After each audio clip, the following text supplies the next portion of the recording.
India, Pakistan, that was going. In fact, planes were being shot out of there. Four or five, but I think 5 jets were shot down actually. And operation সিন্দুরের ক্ষয়ক্ষতির কথা ভারতের সামরিক বাহিনীর উচ্চপদস্থ কর্তারা স্বীকার করতে শুরু করেছিলেন। আর এটা যে ভারতের প্রধানমন্ত্রী মোদি এবং শাসক দল বিজেপির অত্যন্ত অপছন্দের বিষয় তা বুঝেই এবার ট্রাম্প এই ক্ষয়ক্ষতি নিয়েই মোদির উপর আঘাত হানতে শুরু করে দিলেন। আপনারা ইতিমধ্যেই জেনে গেছেন ট্রাম্পের এই নতুন শক্তিশালের কথা। ট্রাম্প বলেছেন ভারত পাক সংঘর্ষে মোট 5টি ফাইটার জেট বা যুদ্ধ বিমান ধ্বংস হয়েছে। গত 2 মাস ধরে অবিরাম অপারেশন সিন্দুরের বিষয়ে নাক গলিয়ে গেছেন প্রেসিডেন্ট ট্রাম্প। বার 24 বলেছেন তিনিই বাণিজ্যের হুমকি দিয়ে যুদ্ধবিরতি করিয়েছেন। ভারত পাকিস্তানকে এক আসনে বসিয়েছেন নিজের বিবৃতিতে। পাকিস্তানকে কখনো গ্রেট নেশন বলেছেন, কখনো বলেছেন শক্তিশালী নেতৃত্ব। পাক সেনাপ্রধান আসিফ মুনিরকে ডেকে লাঞ্চ বৈঠক করেছেন। আর এবার তিনি ছুড়লেন এই নতুন মিসাইল। কিন্তু ট্রাম্প কেন এটা করলেন, আর ঠিক এখনই কেন করলেন? এতে কি সুবিধা হবে তার? মোদিকে লাগাতার আক্রমণ করার পেছনে কি কৌশল কাজ করছে ট্রাম্পের? মোদি যা চেপে রাখতে চাইছেন সেটা তিনি বারবার কেন ফাঁস করে দিচ্ছেন গোটা বিশ্বের দরবারে? আর এর প্রতিবাদ কি করছেন মোদি? এতে কি ক্ষতি হচ্ছে ভারতের? এই সব বিশ্লেষণ নিয়েই আজকের এই গুরুত্বপূর্ণ এপিসোড। এবং সেই সঙ্গে জানাবো কার্গিল যুদ্ধের পরে অটল বিহারী বাজপেয়ী কি করেছিলেন যা এখনকার বিজেপি নেতাদের পক্ষেও হজম করা মুশকিল। ভিডিওটি শেষ পর্যন্ত দেখে ভালো লাগলে লাইক ও শেয়ার করে ছড়িয়ে দেবেন আরও লোকের কাছে।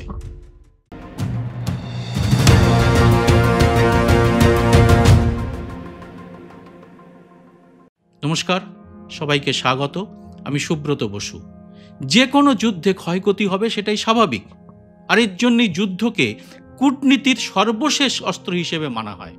বলা হয় যখন আলোচনার সব দরজা বন্ধ হয়, কূটনীতির সমস্ত চাল ব্যর্থ হয়, তখনই যুদ্ধ নামক মারণাস্ত্র প্রয়োগ করা যেতে পারে। আর বিশ্বের কোনো সুস্থ মানুষের নেতৃত্বই যুদ্ধে জড়িয়ে পড়তে চায় না। পহেলগামের জঙ্গি হামলার পরে এবার ভারত এবং পাকিস্তান কি পরিস্থিতিতে যুদ্ধে জড়িয়েছিল, কি হয়েছিল যুদ্ধে, তা নিয়ে বিস্তর আলোচনা বিশ্লেষণ হয়েছে। গোটা বিশ্ব তা জেনেছে আন্তর্জাতিক মিডিয়ার মাধ্যমে। আর ভারত ও পাকিস্তানের জনগণ তা জেনেছেন দুদেশের কিছু যুদ্ধখ্যাপা চাটুকার গদি মিডিয়ার মাধ্যমে। ভারতের মিডিয়া সঠিক তথ্যে এবং সত্যনিষ্ঠায় কতটা দায়বদ্ধ এবং কতটা চাটুকারিতায় তা নিয়েও আন্তর্জাতিক মিডিয়া অনেক ব্যঙ্গ বিদ্রূপ করেছে। এবং সেখানেই প্রকাশিত হয়েছে এই যুদ্ধের ক্ষয়ক্ষতির হিসেবও। কিন্তু এ জাতীয় হিসেব নিকেশেই তো আপত্তি নরেন্দ্র মোদীর। অপারেশন সিন্দুরকে সামনে রেখে বিহার বিধানসভা ভোটে লড়তে চাইছেন তিনি। আর সেখানেই কিনা ক্ষয়ক্ষতির হিসেব। মোদীর সাফল্যের দুধে মাই ডিয়ার ফ্রেন্ড ট্রাম্প এভাবে চোনা ফেলে দিলে হবে? শুধু অপারেশন সিন্দুরই নয়, যে কোনো অপ্রিয় তথ্যই দেশের মানুষকে জানতে দিতে চান না মোদী। এটা কিন্তু গোটা বিশ্ব এখন জেনে গেছে। আর আমেরিকার বিশ্বখ্যাত গোয়েন্দা দপ্তর তো মোদীর হাঁড়ির খবর রোজই পৌঁছে দিচ্ছে ট্রাম্পের কাছে। ঠিক 2 দিন আগে 18 জুলাই হোয়াইট হাউসের রিপাবলিকান পার্টির সেনেটরদের সঙ্গে একটি ডিনারে বসেছিলেন প্রেসিডেন্ট ট্রাম্প। সেখানে 24তমবার তিনি দাবি করলেন তিনি বাণিজ্যের ভয় দেখিয়ে ভারত পাক যুদ্ধের বিরতি ঘটিয়েছেন। এবং তারপরেই ফাটালেন আসল বোমাটি। তিনি এই প্রথমবার বললেন এই যুদ্ধে মোট 5টি যুদ্ধবিমান ধ্বংস হয়েছে। আপনারা লক্ষ্য করুন, ট্রাম্প কিন্তু কোনো দেশের নাম করলেন না, কার বিমান তাও বললেন না। দেশের সেনাপ্রধান অনিল চৌহান সহ আরও কয়েকজন শীর্ষকর্তার কথা থেকে এবং আন্তর্জাতিক মিডিয়া যারা দেখেন তারা অবশ্যই আঁচ করতে পাচ্ছেন তিনি কাদের মিন করছেন। তার মানে অত্যন্ত চতুরভাবে ট্রাম্প এটা বললেন। কেন বললেন? তাহলে এই নতুন ধারাবাহিকের পরের পর্বে কি আসছে আরো ভয়ঙ্কর তথ্য? আর এখান থেকেই আমরা এই কথার বিশ্লেষণ শুরু করতে পারি। যুদ্ধবিরতির কথাও এই যে ডিনারে 24তম বার বললেন ট্রাম্প, সেটা কেন আলাদা করে উল্লেখ করলাম? কারণ বারবার বলে ওটাকেই এখন প্রতিষ্ঠিত সত্য করে ফেলেছেন ট্রাম্প। আর গোটা বিশ্ব দেখেছে এ নিয়ে একটি ছোট্ট প্রতিবাদও কোথাও নিজ মুখে করেননি মোদি। ভারত সমেত গোটা বিশ্বে এত বড় আলোচিত বিষয়, অথচ তিনি তো এমন নন যে মৌনব্রত নিয়েছেন। ভোটের প্রচারে তিনি নিজের শিরায় গরম সিন্দুর বলে প্রচার করতে শুরু করে দিয়েছেন, কিন্তু ট্রাম্পের কোনো কথার উত্তর তিনি দেবেন না। কেন? আর এ বিষয়ে সরব হয়েছেন কংগ্রেসের নেতা জয়রাম রমেশ।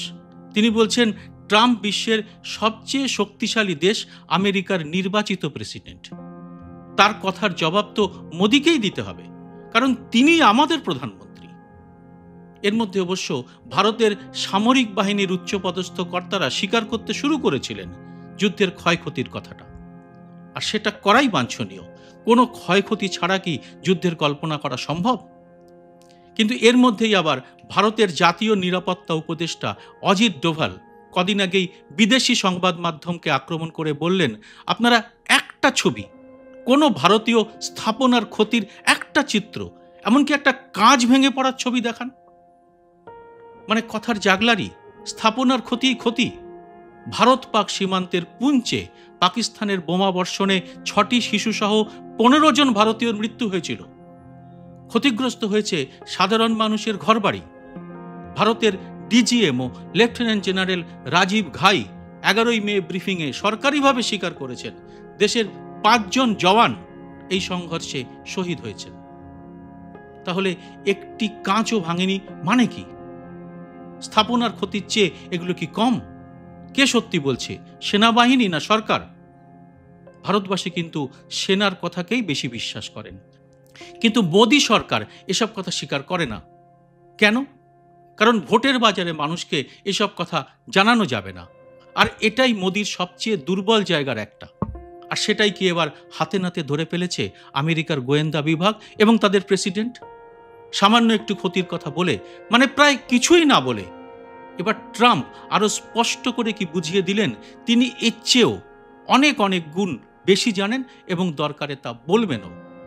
অর্থাৎ আগামী কয়েকদিনে ভারত পাক যুদ্ধের ক্ষয়ক্ষতি নিয়ে আরো কোনো হিসেব দিতে শুরু করতেই পারেন ট্রাম্প।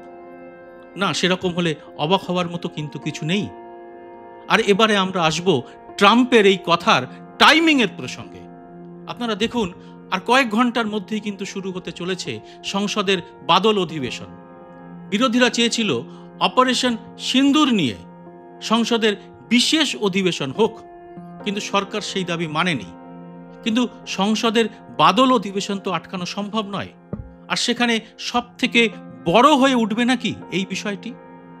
ট্রাম্প কি এটা মাথায় রেখেই হালকা করে কথাটা একটু ভাসিয়ে দিলেন, যাতে সংসদে আরো প্যাঁচে পড়েন মোদি? আর এটা কেন বারবার চাইছেন ট্রাম্প? এর পেছনে রাজনীতিটা কি? রাজনীতিটা কিন্তু ক্রমশ স্পষ্ট হচ্ছে। বাণিজ্য চুক্তি নিয়ে ট্রাম্পের নানা অযৌক্তিক আবদার নিয়ে, এবং এর সঙ্গে গত কয়েকদিন ধরে যুক্ত হয়েছে তার এবং নেটোর রাশিয়ার সঙ্গে বাণিজ্য বন্ধ করার হুমকি। ভারতের রাশিয়া থেকে তেল এবং সমরাস্ত্র কেনা বন্ধ করতে না পারলে ট্রাম্পের উদ্দেশ্য পূরণ হবে না। রাশিয়াকে জব্দ করতে গেলে ট্রাম্পকে এই বাণিজ্য বন্ধ করতেই হবে। আর তাই দেখুন, ঠিক এই হুমকির পরে পরেই কিন্তু এলো ট্রাম্পের এই 5টি বিমান ধ্বংসের কথাটা, যা বহুদিন আগেই কিন্তু বলেছেন সুব্রমণিয়াম স্বামী এবং আন্তর্জাতিক মিডিয়া। মানে মোদিকে চাপে রাখার কোনো পথই ছাড়ছেন না ট্রাম্প। আর মোদি কি পারবেন এই চাপ থেকে নিজেকে মুক্ত করে ভোটের কথা না ভেবে দেশকে প্রকৃত নেতৃত্ব দিতে? আর এই প্রসঙ্গেই এবার ঢুকব অটল বিহারী বাজপেয়ীর কার্গিল যুদ্ধের পরের ভূমিকাতে। নতুন প্রজন্মের অনেকেই হয়তো সেটা জানেন না। আরও জানতে চাইলে এর বিস্তারিত তথ্য পাবলিক ডোমেনেই পেয়ে যাবেন। 26 বছর আগে কার্গিল যুদ্ধের পর বাজপেয়ীর কিন্তু যুদ্ধ জয়ের জন্য কোনো বিজ্ঞাপনেরই প্রয়োজন পড়েনি। ওই সময় বাজপেয়ী যা করেছিলেন তা দৃষ্টান্ত হতে পারত মোদির কাছে। অসুবিধে কোথায় ছিল? অটল বিহারীর মন্ত্রিসভা মানে তো বিজেপিরই মন্ত্রিসভা। নেহেরু ইন্দিরার তো নয় যে তাদের পথ নিলে কথা উঠবে। কি করেছিলেন বাজপেয়ী? কার্গিল যুদ্ধ রীতিমতো স্মরণীয় হয়ে আছে ভারতীয় ফৌজের সাহসের জন্য। সাহস ছাড়াও রণকৌশলের পরিকল্পনাতেও 100 পেয়েছিল আমাদের সেনারা। তবুও যুদ্ধ জয়ের পরে বাজপেয়ী বুঝেছিলেন এই যুদ্ধ থেকেও আমাদের সেনার এবং ভারতের রাজনৈতিক শক্তির শিক্ষা নেওয়ার প্রয়োজন, দরকার সংস্কারেরও। আর তাই যুদ্ধ শেষের 3 দিনের মাথায় বাজপেয়ী সরকার তৈরি করল কার্গিল রিভিউ কমিটি। মোদী সরকারের বিদেশমন্ত্রী এস জয়শঙ্করের এ বিষয়ে আলাদা একটা সেন্টিমেন্ট থাকার কথা, কারণ তার বাবা বিখ্যাত কৌশলগত বিশেষজ্ঞ এবং নিরাপত্তা বিশেষজ্ঞ কে সুব্রমণিয়াম ছিলেন এই রিভিউ কমিটির সভাপতি।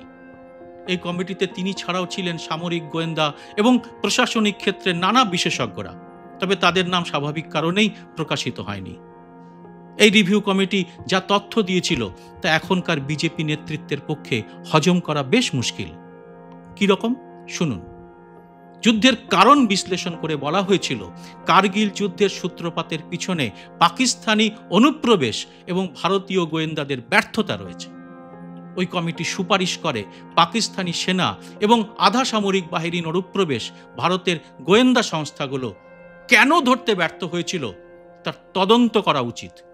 একই সঙ্গে ওই কমিটি ভারতের সামরিক প্রস্তুতিও খতিয়ে দেখেছিল, যেখানে বলা হয়েছিল ভারতীয় সেনাবাহিনী এবং বিমান বাহিনীর প্রস্তুতি কৌশল এবং অপারেশনাল দুর্বলতা চিহ্নিত করতে হবে।